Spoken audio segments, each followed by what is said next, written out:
आइए सभी लोग ध्यान देंगे। आज हम लोग लॉज ऑफ मोशन का काफी इंपॉर्टेंट टॉपिक स्टडी करने जा रहे हैं। इसका नाम है सेंटीपीटल फोर्स।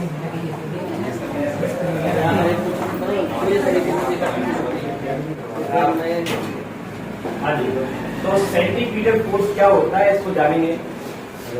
देखिए, नेचर में हमारे आसपास बहुत तरह के मोशन होते हैं। एक कार स्ट्रेट लाइन में मूव कर रही है तो वो उसका रेक्टिलिनियर मोशन हो गया, ओके, क्योंकि वो स्ट्रेट लाइन में मूव कर रही है, ठीक है। इसी तरह से एक बॉडी सर्कल में घूम रही है तो वो कौन सा मोशन हो गया, सर्कुलर मोशन हो गया। इसी तरह से एक बॉडी वाइब्रेट हो रही है या पार्टिकल वाइब्रेट हो रहा है, इस तरह से अगर एक पॉइंट स्ट्रेट लाइन में चलता है तो उसका मोशन रेक्टिलिनियर मोशन है। अगर वही पॉइंट सर्कल में घूमता है तो वो सर्कुलर मोशन है। अगर वही पॉइंट वाइब्रेट होना स्टार्ट कर दिया, जैसे आपने स्किल को देखा होगा, स्किल पकड़ाती है एकदम उसको टच करते हो, तो इस तरह से बहुत तरह के मोशन हमको नेचर में देखने को मिल सकते हैं। अब हर मोशन के पीछे एक कॉज होता है, उस मोशन के होने का रीजन होता है कि अगर कोई ऑब्जेक्ट स्ट्रेट लाइन में चल रही है तो क्यों चल रही है, अगर एक ऑब्जेक्ट उड़ रही है तो क्यों उड़ रही है, रॉकेट ऊपर उड़ता है तो क्यों उड़ता है, ठीक है, नीचे लैंड करता है तो क्यों लैंड करता है। तो जितने भी मोशन होते हैं उनके पीछे का कॉज क्या है, उसको हम बोलते हैं डायनामिक्स। क्या बोलते हैं, डायनामिक्स। तो डायनामिक्स का मतलब होता है किसी चीज का रीजन बताना। अगर कोई चीज खड़ी है तो खड़े होने का रीजन बताइए, चल रही है तो चलने का रीजन बताइए। और हम जानते हैं शुरू से ही कि यदि एक बॉडी पर फोर्स लग रहा है और अगर वो फोर्स नेट फोर्स 0 है, जैसे एक आदमी को यहाँ पर हमने सामने खड़ा किया, इधर से 10 आदमी उसको रस्सी से खींच रहे हैं, इधर से 10 आदमी उसको रस्सी से खींच रहे हैं, तो वो आदमी कहाँ जाएगा, तो आंसर कहीं नहीं जाएगा, क्योंकि सेम फोर्स इधर से लग रहा है, सेम फोर्स इधर से लग रहा है, ऑब्जेक्ट खड़ी है, तो इसको हम बोलेंगे इक्विलिब्रियम, क्योंकि फोर्स की वैल्यू कैसी है, सेम। अब यदि हमने एक बॉडी पर 10 न्यूटन का फोर्स लगाया और उसमें एक पर्टिकुलर डायरेक्शन में मोशन आ गया, तो हम कहेंगे कि अब बॉडी पर नेट फोर्स लगा और उसमें मोशन आना स्टार्ट हो गया। तो बॉडी में मोशन आने के लिए क्या जरूरी है, फोर्स लगाना जरूरी है। बिना फोर्स लगाए बॉडी नहीं चलेगी। तो अब सेंटीपीटल जो फोर्स है वो किस तरह के मोशन को करवाता है, तो आंसर है जब भी हम किसी ऑब्जेक्ट को सर्कल में घुमाना चाहेंगे, और मैं अभी बता चुका हूं मोशन के लिए क्या जरूरी है, फोर्स जरूरी है, लेकिन हम कौन सा मोशन करा रहे हैं उसको, सर्कुलर मोशन। तो सर्कुलर मोशन के लिए जो फोर्स हमको लगता है उस फोर्स का नाम हम लोगों ने क्या रखा है, सेंटीपीटल फोर्स। तो जरा ध्यान से इसको डिटेल में हम स्टडी करेंगे, सेंटीपीटल फोर्स क्या होता है। सेंटीपीटल फोर्स पर जाने से पहले मैं आपको बताना चाहता हूं कि इस नेचर में कितने तरह के फोर्सेस होते हैं। तो आंसर है इस नेचर में 4 तरह के फंडामेंटल फोर्सेस होते हैं, gravitational force, electromagnetic force, strong nuclear force और वीक न्यूक्लियर फोर्स। ये 4 होते हैं। लेकिन डे टू डे लाइफ में हम फोर्सेस के बहुत तरह के एग्जांपल देखते हैं, जैसे लाइक मैं आपको बताता हूं फोर्सेस, जैसे आपने सुना होगा, सुनते ही आ रहा होगा ग्रेविटेशनल फोर्स। ये हमारी लाइफ से जुड़ा हुआ बहुत जबरदस्त फोर्स है और इसको हम जब से पैदा हुए जब से एक्सपीरियंस कर रहे हैं, ठीक है। इसका नाम क्या है, ग्रेविटेशनल फोर्स, ठीक। अर्थ सन के चारों तरफ घूमती है किस फोर्स के कारण, ग्रेविटेशनल, ठीक है। सन गैलेक्सी में घूमता है किसके कारण, ग्रेविटेशनल। तो इस पूरे यूनिवर्स का वजूद जिस फोर्स के कारण है, ये यूनिवर्स टिका हुआ है, उसका नाम क्या है, ग्रेविटेशनल फोर्स। अगर ग्रेविटेशनल फोर्स नहीं होगा तो कुछ भी नहीं होगा। तो ये बहुत इंपॉर्टेंट फोर्स है। इसी तरह से अभी हमने प्रीवियस लेक्चर में फोर्स ऑफ फ्रिक्शन स्टडी किया हुआ था, तो वो भी एक फोर्स है, फ्रिक्शन। आगे जाके हम फोर्स स्टडी करेंगे, elastic force, elastic force in spring. Spring को जब आप खींचते हो, छोड़ देते हो, वापस आ जाती है, दबाते हो, छोड़ देते हो, वापस आ जाती है। ये कैसा फोर्स है, इलास्टिसिटी का प्रॉपर्टी कि किसी चीज को खींचा और वापस आ गया, दैट इज इलास्टिक। तो स्प्रिंग में जो फोर्स होता है वो कौन सा फोर्स होता है, इलास्टिक फोर्स होता है। इसी तरह से इलेक्ट्रिकल फोर्स, इसी तरह से मैग्नेटिक फोर्स, ऐसे ही आप देखते चले जाओगे तो बहुत सारे फोर्सेस आपको नेचर में देखने को मिल सकते हैं और हर फोर्सेस के नाम अलग अलग होते हैं। अब इतने सारे फोर्सेस के हम नाम लिखते चले जाएंगे, देखते चले जाएंगे, लेकिन ये सारे फोर्सेस में ये सारे फोर्सेस जिस प्रिंसिपल पर काम करते हैं वो प्रिंसिपल हमको स्टडी करने पड़ते हैं। जैसे हमने ग्रेविटेशनल फोर्स पढ़ेंगे तो ग्रेविटेशनल फोर्स जिससे रिलेटिव है वो सब चीजें हम इसमें पढ़ेंगे, फ्रिक्शन जिससे रिलेटिव है वो सब चीजें इसमें पढ़ेंगे। तो हम ये सोचते हैं कि इन सब फोर्सेस को एक कर दिया जाए। क्या कर दिया जाए? एक, यूनिफाई कर दिया जाए, यूनिफिकेशन कर दिया जाए। यूनिफिकेशन का मीनिंग ये होता है कि दुनिया में जितने भी फोर्सेस हो सबके पीछे का एक ही रीजन हो, तो हमको एक ही लॉ याद करना पड़ेगा और उस बेसिस पर हम पूरे फोर्सेस को क्या कर देंगे? एक्सप्लेन कर देंगे। तो हमने ये सोचा कि चलो ठीक है, हम इतने सारे फोर्सेस को देख रहे हैं, हम इनको एक नहीं कर पा रहे, तो हमने कम करते करते 4 फोर्सेस बना दिए जिनको हमने नाम दिया फंडामेंटल फोर्सेस। अभी नाम बताया मैंने आपको, ग्रेविटेशनल, इलेक्ट्रोमैग्नेटिक, वीक न्यूक्लियर और स्ट्रॉन्ग न्यूक्लियर। तो ये जितने भी फोर्सेस हैं इन 4 फोर्सेस के अंडर में ही आते हैं। ठीक है, ओके। तो ये फोर्सेस होते हैं। अब फोर्सेस का क्या होता है? एक्शन होता है। तो हमने फोर्सेस का क्लासिफिकेशन किया हुआ है एक्शन के बेसिस पर और इफेक्ट के बेसिस पर। एक्शन और इफेक्ट,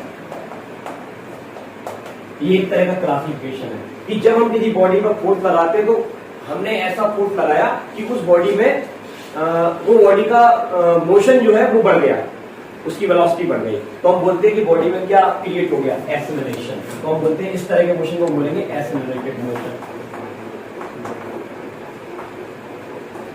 या एक्सेलरेटेड हो गई बॉडी। क्या हो गई? एक्सेलरेटेड। अब हमने एक चलती हुई कार में ब्रेक लगा दिया तो हम देखते हैं कार रुक जाती है, ये भी फोर्स लगाया हमने। तो अब उसके मोशन में क्या आ गई? कमी आ गई, डिक्रीज हो गया, वेलोसिटी कम हो गया, तो इसको हम बोलेंगे रिटार्डेड। तो 2 तरह के एक्शन हुए, एक स्पीड को बढ़ाने का एक्शन और एक स्पीड को कम करने का एक्शन, और दोनों के पीछे रीजन किसका है? फोर्स। फोर्स लगाए बिना अभी दोनों एक्शन नहीं कर सकते। देन इसी तरह से तीसरे तरह का एक्शन होता है जिसको हम बोलते हैं टर्निंग।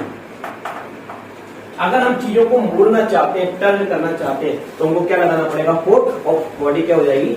मोड़ जाएगी। तो आज हम उसी फोर्स के बारे में बात करेंगे जो चीजों को मोड़ देता है, और बिना उसकी हेल्प के हम चीजों को मोड़ नहीं सकते। तो जाने वो फोर्स क्या होता है, उसका हम लोगों ने पहले तो नाम रख दिया सेंटीमीटर फोर्स। तो देखिए सेंटीमीटर फोर्स क्या होता है, इसकी कैरेक्टरिस्टिक आपको याद रखनी है हमेशा। ये वाला जो फोर्स होता है ऑलवेज एक्ट होता है normal to the velocity. This force always act normal to the velocity. तो देखिए ध्यान देना, ये एक मान लीजिए मैं एक सर्कुलर पाथ बनाता हूं यहां पर इस तरह से। This is the circular path. यहां पर एक पार्टिकल है और इसका रेडियस होगा कुछ, ये हमने सेंटर मान लिया, तो ये r रेडियस है और ये पार्टिकल की वेलोसिटी है इस डायरेक्शन में, ऐसे। ओके, v वेलोसिटी से r रेडियस पर ये पार्टिकल चल रहा है। अब हमने क्या किया, ये वेलोसिटी की डायरेक्शन है और न्यूटन फर्स्ट लॉ ये कहता है कि यदि कोई ऑब्जेक्ट मोशन में है तो वो उतनी ही वेलोसिटी से उसी डायरेक्शन में चलते रहना चाहिए। जैसे न्यूटन फर्स्ट लॉ। ओके, तो ये पार्टिकल भी m मास का, ये वाला पार्टिकल भी v वेलोसिटी से ऐसे जाना चाहता है। This is intention of motion, इधर जाने का। अब हमने क्या किया कि इस वेलोसिटी के 90 डिग्री पर कितना एंगल बनाते हुए, 90 डिग्री का एंगल बनाते हुए इस पर फोर्स लगा दिया, दिस ऐसे। क्या होगा फिर? फोर्स लगाने से एक्शन होता है, एक्सेलरेटेड हो सकती है बॉडी, रिटार्ड हो सकती है, टर्न हो सकती है। अब हमने इस तरह से टेक्निक से फोर्स लगाया। देखिए अगर मैं इसकी ऐसे फोर्स लगाता हूँ, ऐसे जा रही है, ऐसे फोर्स लगाया तो इसकी स्पीड बढ़ जाएगी। अब ये ऐसे जा रही है, मैंने पीछे की तरफ फोर्स लगाया, स्पीड कम हो जाएगी। दोनों ही एक्शन में बॉडी के पैरेलल फोर्स लगाया, या तो सामने की तरफ या पीछे की तरफ। अब मैंने क्या किया, ये जा रही है बॉडी और ये ऐसे फोर्स लगाया, दिस। क्या हुआ? आगे गई, पीछे गई या मुड़ गई?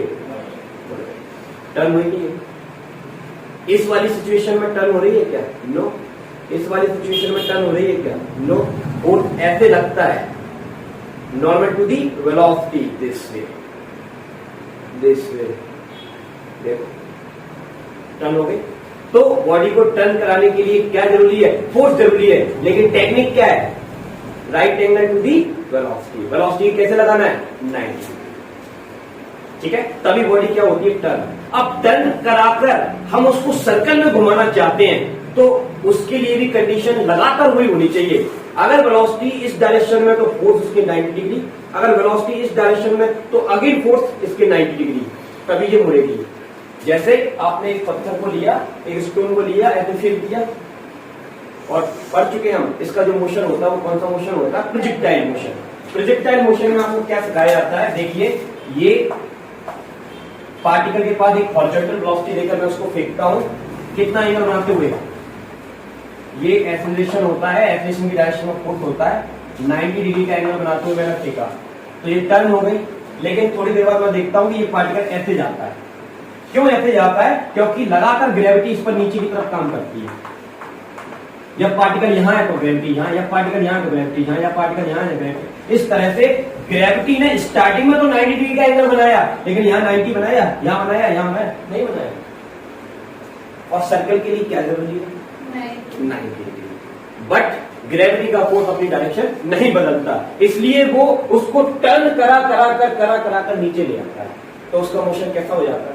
प्रोजेक्टाइल हो जाता है, लेकिन सर्कुलर नहीं होता। सर्कुलर के लिए क्या जरूरी है? अगर वेलोसिटी ऐसे है तो फोर्स 90 डिग्री, अगर वेलोसिटी ऐसे है तो अगेन फोर्स 90 डिग्री, तब जाके हर पॉइंट पर 90 डिग्री होना चाहिए, तभी वो सर्कल में घूमेगी।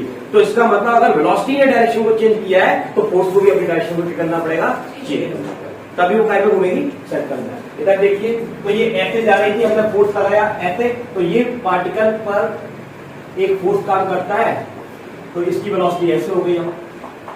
अब जैसे ही इसकी वेलोसिटी इधर हो गई तो इनर्शिया और मोशन के कारण ये ऐसे जाना चाहता है, हमने इसको फिर से फोर्स लगाया, कितना एंगल बनाते हुए? 90। तो अब इसकी वेलोसिटी ऐसे हो गई। अब ये ऐसे जाना चाहती है इनर्शिया और मोशन के कारण, तो हमने फिर से इसमें फोर्स लगाया, right angle to the velocity, तो अभी ऐसे हो गई। अब ये ऐसे जा रही है, हमने फिर से फोर्स लगाया 90 डिग्री, अब ये ऐसे जा रही है, हमने फिर से फोर्स लगाया 90 डिग्री, अब ये वेलोसिटी ऐसे है, हमने फिर से फोर्स लगाया। तो हर इंस्टेंट पर आप देखिए फोर्स कैसा है? 90 degree normal to the velocity. तो उसका पाथ कैसा हो जाएगा? Ultimately circular. तो वो काय में घूमेगी? सर्कल में। तो इसमें हो क्या रहा है? फोर्स हम कैसे लगा रहे हैं? 90 डिग्री, जिससे वेलोसिटी की डायरेक्शन चेंज होती है, और जैसे ही वेलोसिटी की डायरेक्शन चेंज होती है तो उनको फोर्स की डायरेक्शन भी चेंज करनी पड़ती है, अदरवाइज वो ऐसा बन जाएगा, ऐसा नहीं बनेगा। तो सर्कुलर मोशन के लिए क्या जरूरी है? लगातार वेलोसिटी के साथ फोर्स की डायरेक्शन चेंज होती रहनी चाहिए, और वो फोर्स उस वेलोसिटी के 90 डिग्री काम करते रहना चाहिए, तब जाके उसका मोशन सर्कुलर मोशन बनेगा। अब इसका नाम सेंट्रीपिटल फोर्स इसलिए पड़ गया क्योंकि हम देख रहे हैं कि ये लगातार इस इंस्टेंट पर सेंटर की तरफ काम कर रहा है, इस इंस्टेंट पर भी सेंटर, तो ये सेंटर की तरफ लगातार काम करता रहता है, इसलिए इसका हम लोगों का नाम क्या रख दिया? Centripetal force. This is the centripetal force. समझ में आया? अब हम इसको लिख सकते हैं, तो इसकी डेफिनेशन हम लिख लेते हैं। An object making circular motion is always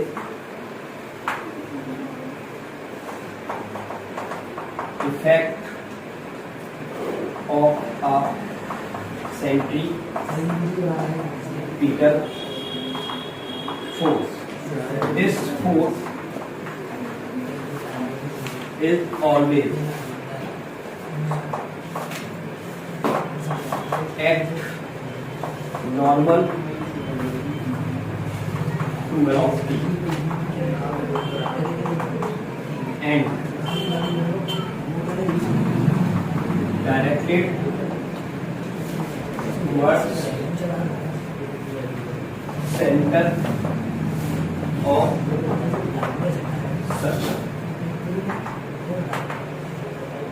Okay, an object making circular motion is always under effect of a centripetal force. तो यदि बॉडी को सर्कुलर मोशन बनाना है तो किसके अंदर में बनाना पड़ेगा? सेंट्रीपिटल फोर्स के अंदर में बनाना पड़ेगा। और ये फोर्स कैसा होता है? वेलोसिटी के नॉर्मल होता है, और कहाँ काम करता है? सेंटर की तरफ काम होता है। समझ में आई बात? ओके, अब इसमें कुछ चीजें आपको समझनी है, थोड़ी सी डिफिकल्ट हो सकती है, पर इतनी भी नहीं कि आपको समझ में ना आए। तो ध्यान से देखिए इंस्टेंट क्या है। एक चीज तो कंफर्म हो चुकी है कि सर्कल में घूमने के लिए क्या चाहिए, सेंटीमीटर फोर्स चाहिए। ठीक, ये मैंने आपको बता दिया। थोड़ा सा हम एक काम और कर लेते हैं, इस सेंटीमीटर फोर्स की कैलकुलेशन कर लेते हैं। क्या कर लेते हैं, कैलकुलेशन, क्योंकि हम नापना चाहते हैं फोर्स को, कितना फोर्स लग रहा है। तो physics is all about measurement. तो फिजिक्स की दुनिया में हम एक चीज को क्या करना चाहते हैं, मेजर करना चाहते हैं, तो हम इस फोर्स को भी नापना चाहते हैं। तो कैसे नापेंगे, तो देखिए इसका एक्सप्रेशन हम दो लाइन का कर सकते हैं। फोर्स का फॉर्मूला क्या होता है, हम क्या निकाल रहे हैं, सेंटीमीटर फोर्स निकाल रहे हैं। फोर्स का फॉर्मूला सभी लोगों को याद रहता है, according to Newton second law, mass into velocity, mass into sorry velocity नहीं, क्या होता है, बट ये फोर्स कहां काम कर रहा है, टुवर्ड सेंटर। तो जिस डायरेक्शन में फोर्स लगता है उसी डायरेक्शन में एक्सीलरेशन होता है। तो ये एक्सीलरेशन हम पहले याद कर चुके हैं या स्टडी कर चुके हैं, क्या नाम था उसका, सेंटीपीटल एक्सीलरेशन, सेंटीपीटल एक्सीलरेशन। तो उस समय आपको बताया था कि सेंटीपीटल एक्सीलरेशन के पीछे क्या होता है, एक फोर्स होता है, उस फोर्स का नाम सेंटीपीटल फोर्स होता है, जिसे हम आज पढ़ रहे हैं।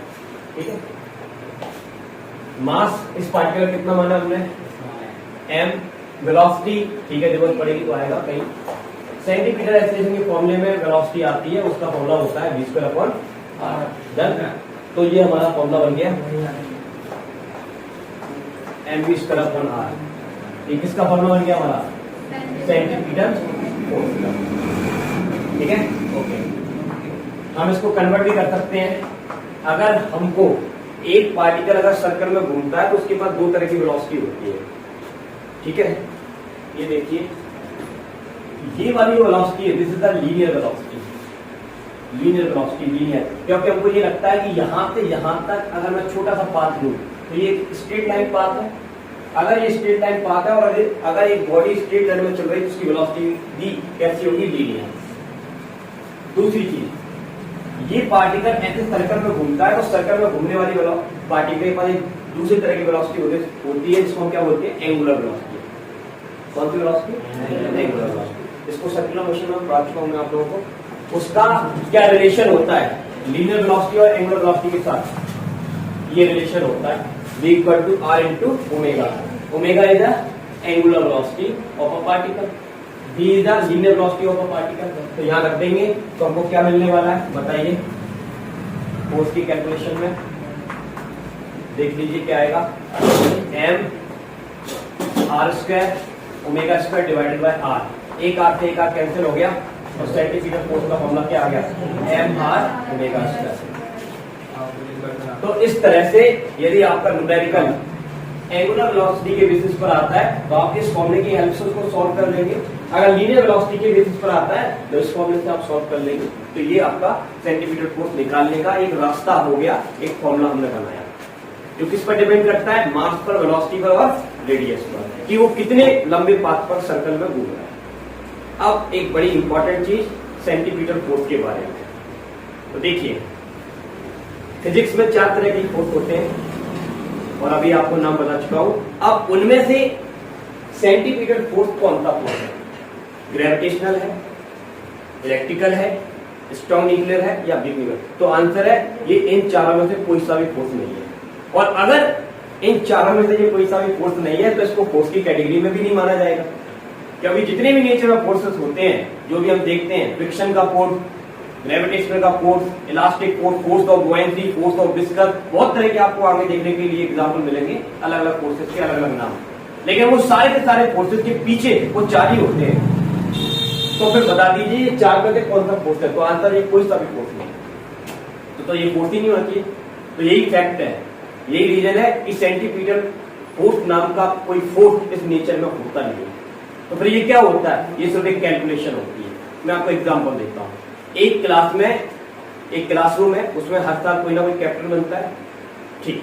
तो इस साल एक लड़का कैप्टन बना जिसका नाम है राम, वो आज कैप्टन है 2011 में, ठीक।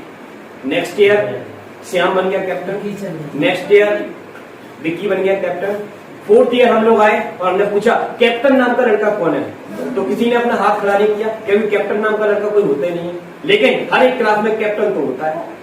तो कैप्टन क्या है? एक जॉब है जिसको हर साल अलग अलग आदमी आके कर रहे हैं। लेकिन कैप्टन तो होता है कि नहीं होता? वैसे सेंटीमीटर फोर्स होता है। ठीक है, तो सेंटीमीटर फोर्स होता है कि नहीं होता है? होता है, पर नहीं भी होता है। यस, तो ये क्या होती है? जो अब देखिए यही चीज आपको पकड़नी है। अब देखिए सन, फिर से अर्थ सन के चारों तरफ घूमती है। ठीक है, और अब सबको पता है कि अर्थ को सन के चारों तरफ घुमाने का काम कौन करता है? ग्रेविटेशनल फोर्स करता है। और घूमने के लिए अभी मैंने आपको बताया क्या चाहिए? Centimetre force. तो यहां पर सेंटीमीटर फोर्स की जॉब कौन कर रहा है? यस, ग्रेविटेशनल फोर्स कर रहा है। बात समझ नहीं? तो इस समय अर्थ को सन के चारों तरफ घुमाने का काम किसने किया? ग्रेविटेशनल फोर्स ने किया। तो ग्रेविटेशनल फोर्स किसकी जॉब कर रहा है? Centimetre force. तो एक तरह से जॉब है, ये ड्यूटी है जिसको अलग अलग फोर्सेज आगे करेंगे। यही आपको पहचानना है। अच्छा, फिर से हम लोग एटम के बारे में जानते हैं। एटम के अंदर पॉजिटिव चार्ज पार्टिकल होते हैं न्यूक्लियस में, और उससे कुछ हाइट पर इलेक्ट्रॉन होते हैं जो उसके चारों तरफ घूमते रहते हैं। और इलेक्ट्रॉन दो नेगेटिव चार्ज पार्टिकल। अगर उन पर नेगेटिव चार्ज पार्टिकल है, प्रोटॉन में पॉजिटिव चार्ज पार्टिकल है, तो फोर्स ऑफ अट्रैक्शन जैसे इलेक्ट्रिकल फोर्स इनके बीच लगता है। और जब इलेक्ट्रिकल फोर्स लगता है और हम देखते हैं ये इलेक्ट्रॉन के चारों तरफ घूमते हैं, और इलेक्ट्रॉन के घूमने के पीछे का रीजन क्या है? Centimetre force. लेकिन यहाँ पर सेंटीमीटर फोर्स की ड्यूटी कौन कर रहा है? ग्रेविटेशनल फोर्स नहीं कर रहा है, इलेक्ट्रिकल फोर्स कर रहा है। समझ आया? तो इस तरह से सेंटीमीटर फोर्स एक कैलकुलेशन होती है जिसकी जॉब अलग अलग फोर्सेज आके करते हैं। यही आपको समझना है, तभी आप इसकी क्या बना पाओगे? इक्वेशन बना पाओगे। डन? अच्छा, अब एक चीज मैं आपसे पूछना चाह रहा हूं। हमने क्या किया? एक पत्थर को स्ट्रिंग से बांधा, रस्सी से बांध दिया।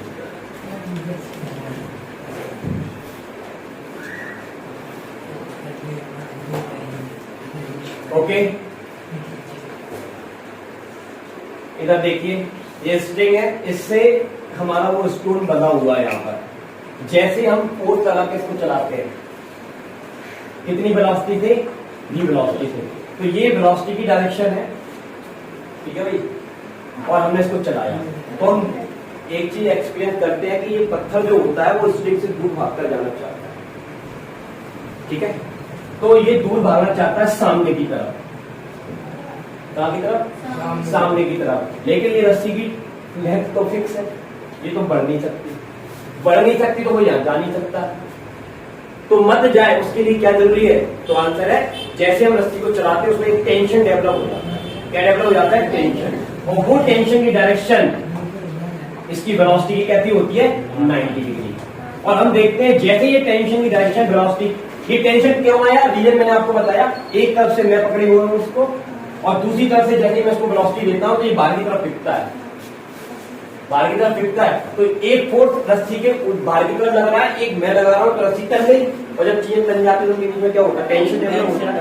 और ये टेंशन ही रिस्पॉन्सिबल होता है स्ट्रिंग को घुमाने के लिए, और स्ट्रिंग घूम जाती है। तो यहाँ पर बताइए सेंटीमीटर फोर्स की ड्यूटी कौन कर रहा है? ग्रेविटेशनल फोर्स कर रहा है, इलेक्ट्रिकल फोर्स कर रहा है, या टेंशन कर रहा है? टेंशन। ये आपको दिखाने, और ये तीन तरह के एग्जाम्पल है जो देश में आपको जगह जगह देखने को मिलेंगे। रस्सी वाला केस होगा तो कौन होगा? टेंशन का फोर्स किसके बराबर होगा? mv²/r के। टेंशन का फोर्स किसके बराबर होगा? mv²/r के। अगर ग्रेविटेशनल फोर्स होगा तो ग्रेविटेशनल फोर्स किसके इक्वल होगा? mv²/r के। अगर इलेक्ट्रिकल फोर्स होगा तो वो किसके इक्वल होगा? तो ये एक्वेशन हमको देखना है इस तरह से। ठीक है, तो ये सेंटीमीटर फोर्स के बारे में मैंने आपको बताया। अब थोड़ा सा आगे बढ़ते हैं। सेंटीमीटर फोर्स क्या होता है आप समझ गए। ये हमारी घूमने में हेल्प करेगा। ठीक, अगर हमने क्या किया, एक नई चीज मैं आपको बताता हूं। हमने इस लोकेशन पर ये फोर्स लगाया तो पार्टिकल इधर आ गया, फिर हमने फोर्स लगाया, पार्टिकल इधर आ गया। इस लोकेशन पर आकर हमने फोर्स नहीं लगाया तो पार्टिकल कहाँ जाएगा? इधर जाएगा, इधर जाएगा, या इसकी तरफ आएगा? फिर तो समझिए जरा, ध्यान से, ये थोड़ी सी इंपॉर्टेंट चीज है। अभी मैंने आपको बताया कि ये पार्टिकल बाहर की तरफ फेंकना चाहता है, ऐसे। क्यों फेंकना चाहता है? क्योंकि अंदर की तरफ ने क्या डेवलप कर दिया? टेंशन। तो टेंशन का फोर्स अंदर की तरफ और ये बाहर की तरफ जो फोर्स लगता है, न्यूटन थर्ड लॉ आपको पता है, हर एक्शन के अपोजिट क्या होती है? रिएक्शन। तो ये मैंने क्या किया? एक्शन। ये क्या मिला मेरे को? रिएक्शन। ठीक है। और अगर मैंने स्ट्रिंग को कट कर दिया तो मैंने क्या खत्म कर दिया? एक्शन। बचा क्या? रिएक्शन। तो कहाँ जाना चाहिए? यहाँ, लेकिन यहाँ नहीं जाता है। कहाँ जाता है? वेलोसिटी की डायरेक्शन में जाता है। तो इसका मतलब क्या हुआ? इसका मतलब ये हुआ कि इस समय ये वाला जो फोर्स ये एक्सपीरियंस कर रहा था, ये फोर्स होता ही नहीं है। इसलिए इसका नाम हम लोगों ने रखा है सेंट्रीफ्यूगल फोर्स। क्या नाम रखा? Centrifugal force. तो सेंट्रीफ्यूगल फोर्स एक झूठा फोर्स होता है, सूडो फोर्स बोलते हैं इसको। क्या बोलते हैं? Pseudo force. तो ये सेंट्रीफ्यूगल फोर्स होता है जो उसको कहाँ लगता है? अपोजिट सेंटर की तरफ जो काम करता है उसका नाम क्या रखा? Centrifugal force. और सेंटर के बाहर जो काम करता है उसका नाम क्या था? Centrifugal force. और रस्सी को कट कर देंगे तो ऑब्जेक्ट ना तो इधर आएगी ना इधर जाएगी। कहाँ जाएगी? जैसे जा रही थी। किसकी डायरेक्शन में? इनर्टी और वेलोसिटी की डायरेक्शन। और अगर वो इनर्टी और वेलोसिटी इधर है तो वो इधर जाएगी। अगर आपने रस्सी को यहाँ कट किया तो इस डायरेक्शन में जाएगी। समय है। तो इस तरह से दो तरह के फोर्स है। सेंटीमीटर फोर्स तो रियल है क्योंकि वो तो लग ही रहा है, लेकिन उसके अपोज में जो बाहर की तरफ लगता है उसका नाम क्या है? सेंट्रीफ्यूगल फोर्स, जो कि रियल में नहीं है, लेकिन हम उसको मान के चलेंगे और कैलकुलेशन में उसकी हेल्प लेंगे। ठीक है। लेकिन वो होता है ऐसा हमने मान लिया है, पर होता नहीं है। ये मैं आपको बता चुका हूँ। चलिए अब इसको हम आगे बढ़ाते हैं। अब इसमें हमको जो चीजें स्टडी करनी है कि सेंटीमीटर फोर्स सर्कुलर मोशन के लिए जरूरी होता है। तो सर्कुलर मोशन हम कहाँ करते हैं अपनी लाइफ में? तो डे टू डे लाइफ में हम हर जगह सर्कुलर मोशन करते हैं। हम सड़क पर जा रहे हैं, रास्ते में टर्निंग आ गई तो हमको मुड़ना है। मुड़ने का मतलब क्या है? टर्निंग। तो कौन सा मोशन होगा? Circular motion. तो ये बिल्कुल मत सोचिए कि एक आदमी बिल्कुल सर्कल में घूमेगा तभी सर्कुलर मोशन है। नो, अगर वो थोड़ा सा भी टर्न हो गया ना तब भी हमको सेंटीमीटर फोर्स चाहिए हुई। तो उस टर्न को भी हम क्या मान लेंगे? सर्कुलर मोशन मान लेंगे। समझेगा? तो अब हम एग्जांपल लेते हैं सेंटीमीटर फोर्स का।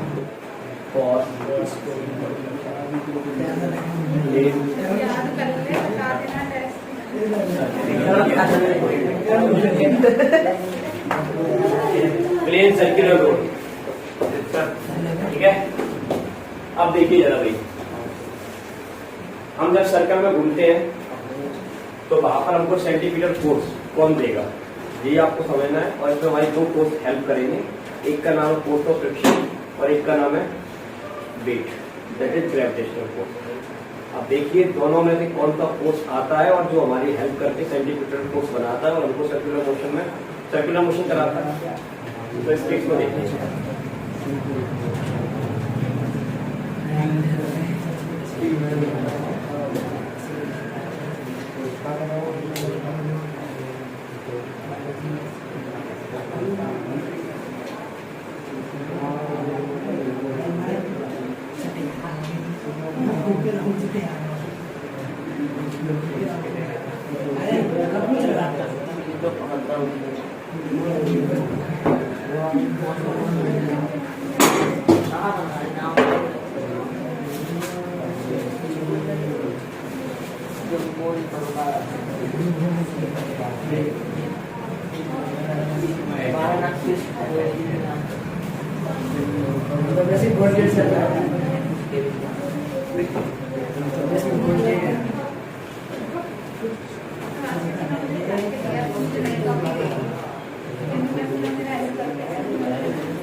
हाँ इधर ध्यान दीजिए सभी लोग।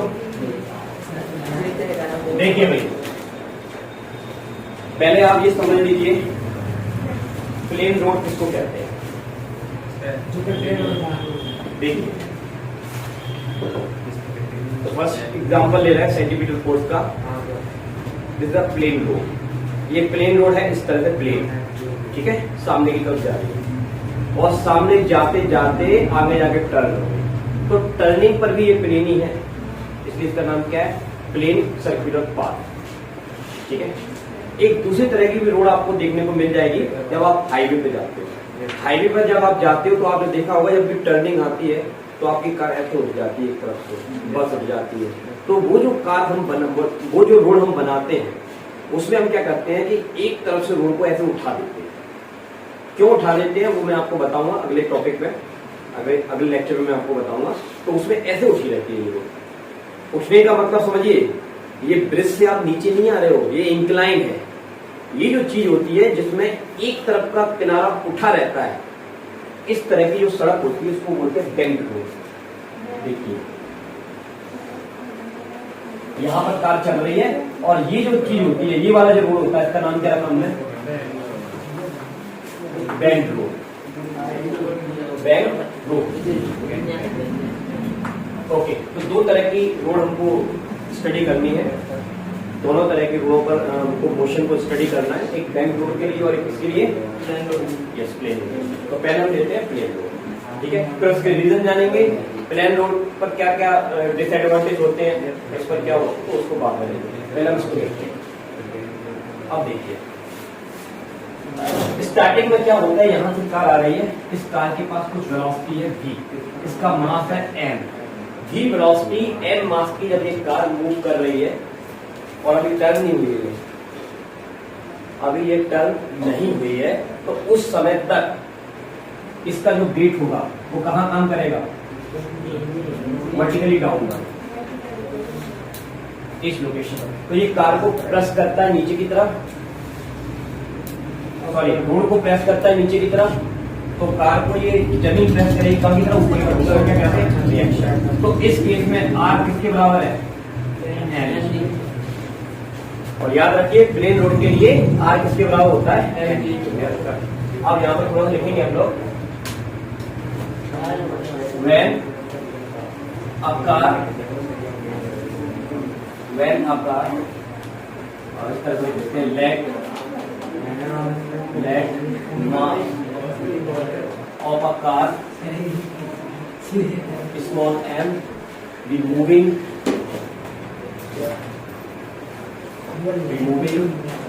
with velocity small v on a plane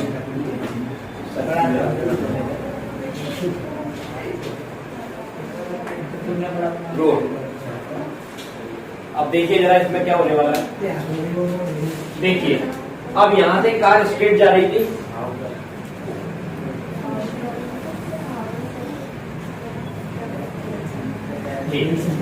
तो इसकी वेलोसिटी थी सामने की तरफ। ये किसकी डायरेक्शन है? कार की वेलोसिटी की डायरेक्शन है जी। ध्यान में देखिए जरा इधर। तो यहां पे ये टर्निंग स्टार्ट हो गई है, यहां से दिख रहा है आपको? तो ये एक लोकेशन हमने ली ए, ठीक है, और ये टर्न करना है हमको। अगर हम अपने स्टीयरिंग को, कार के स्टीयरिंग को घुमाए नहीं तो ये कार स्ट्रेट चली जाएगी कहाँ की तरफ? बी की तरफ। ये लोकेशन है बी।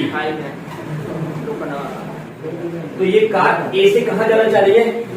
बी की तरफ। अगर हम स्टीयरिंग को नहीं घुमाएंगे तो ये बी की तरफ चली जाएगी जी। अब हम जबरदस्ती स्टीयरिंग को घुमाते हैं और घुमाकर इस कार को ऐसे ले जाते हैं। तो पहले इसकी वेलोसिटी की डायरेक्शन सामने की तरफ थी, अब इसकी वेलोसिटी की डायरेक्शन इधर की तरफ हो गई और अब इसको जबरदस्ती कहां ले आए? पॉइंट सी पर ले आए। लेकिन इनर्टिया का लॉ हमेशा लगता है और हर जगह लगता है। ये कार बी पर जाना चाहती है लेकिन हमने स्टीयरिंग घुमाकर जबरदस्ती सी पर लेकर आए हैं, तो इसका मतलब ये हुआ कि इसका इंटेंशन मोशन इधर जाने का। तो ये किसकी डायरेक्शन है? Intention of motion, this the intention of motion है। और अभी आपने प्रीवियस लेक्चर में स्टडी किया हुआ है, हर एक इंटेंशन ऑफ मोशन के पीछे कौन होता है? Force of friction. तो ये फ्रिक्शन यहां पर काम करेगा इस इंटेंशन मोशन की अपोजिट डायरेक्शन।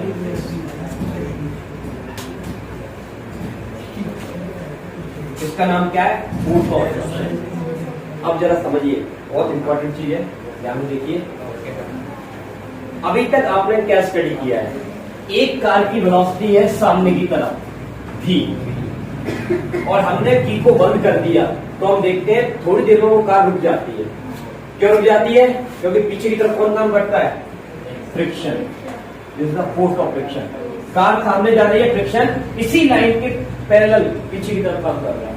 अब हमने क्या किया, कार की स्पीड को बढ़ाया, और जब हम कार की स्पीड को बढ़ाते हैं तो बढ़ाने में भी हमारी हेल्प कौन करता है? फ्रिक्शन। इस समय फ्रिक्शन कहां हो जाता है? Along the velocity, that is static friction. तो दोनों ही सिचुएशन में या तो फ्रिक्शन वेलोसिटी के सामने की तरफ है या वेलोसिटी के पीछे की तरफ है। कभी आपने ये देखा है कि फ्रिक्शन की डायरेक्शन वेलोसिटी की 90 डिग्री होती है? ऐसा एग्जांपल आपने देखा? अब आ गया, देखिए यहां पर पहले कार की वेलोसिटी कैसी थी? सामने की तरफ। अब वेलोसिटी कैसे है बेटा? इधर की तरफ। और फ्रिक्शन कैसे काम कर रहा है? वेलोसिटी के राइट हैंड। और अभी मैंने आपको पढ़ाया कि यदि फोर्स, कोई सा भी फोर्स हो, अगर वो वेलोसिटी के 90 डिग्री है तो कार को क्या करना पड़ेगा? इसलिए कार यहाँ पर आके मुड़ जाती है। तो ये कार मुड़ जाती है तो ये चल जाती है। समझ में आया? ठीक है, तो यहाँ पर मुड़ने के लिए हमारी हेल्प किसने की? Force of friction. अब इसी चीज को हम यहाँ लिख लेते हैं थोड़ा सा वर्ड में।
आज इस लैंग्वेज को सुनिए जरा, जो अभी स्टोरी मैंने आपको बताई है वही यहाँ पर लिखा हुआ है। देखिए जरा, let mass of a car small m be moving with velocity small v on a plane circular road.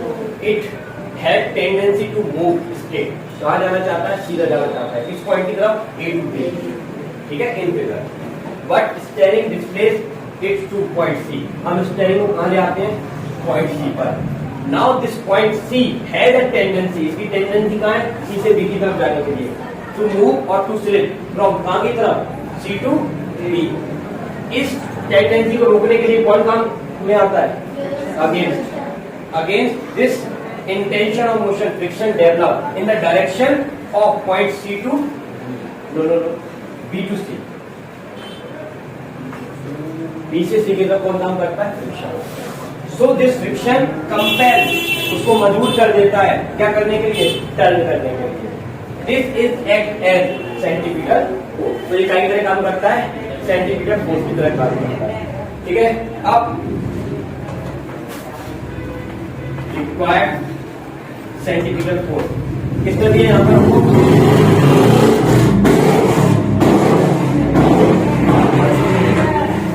Force of friction में कितना होता है?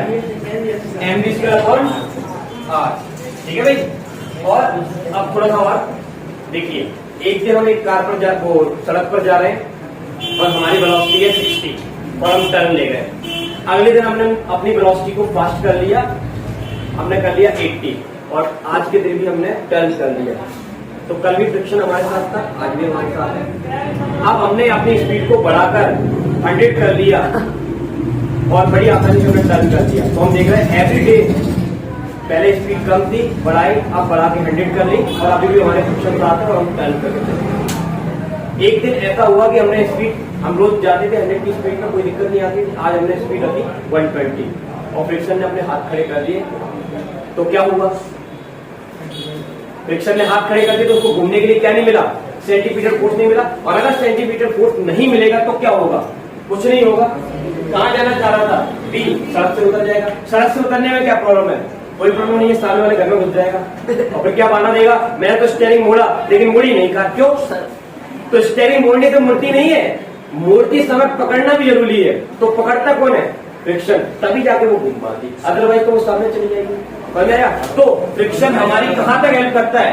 लिमिटिंग फ्रिक्शन तक. तो हम क्या लिखेंगे? Limiting friction is equal to mv square upon r. इस समय ध्यान रखिए, इस समय जो आपकी वेलोसिटी होगी वो मैक्सिमम वेलोसिटी होगी कार की. किसके अंदर में? लिमिटिंग फ्रिक्शन के अंदर में. ये बिल्कुल मत सोचिए कि यही हमारी कार की मैक्सिमम वेलोसिटी है. आंसर है नो. कार की वेलोसिटी ज्यादा हो सकती है लेकिन फ्रिक्शन हमारी कहां तक हेल्प करेगा? इस वेलोसिटी तक. इससे ज्यादा कर दोगे तो स्किड हो जाएगी, सामने वाले घर में घुस जाएगी. थोड़ा उसको कैलकुलेट कर देते हैं. इसका फॉर्मूला क्या होता है? ठीक है, ये हो गया. और यहां पर r किसके इक्वल है? mg के. तो कितना आया? mg equal to m maximum upon r. ये m से m कैंसिल हो गया तो मैं डायरेक्ट फॉर्मूला निकाल रहा हूं. उसका कितना आ गया? ये maximum is equal to under root में this is the maximum velocity of a car on turning plane. तो ये वेलोसिटी उसके पास होनी चाहिए, तब जाके वो कार जो होगी वो प्लेन को क्या कर पाएगी? ठीक है. तो आज की क्लास में हम लोग इतना ही करेंगे. नेक्स्ट लेक्चर में हम इसके आगे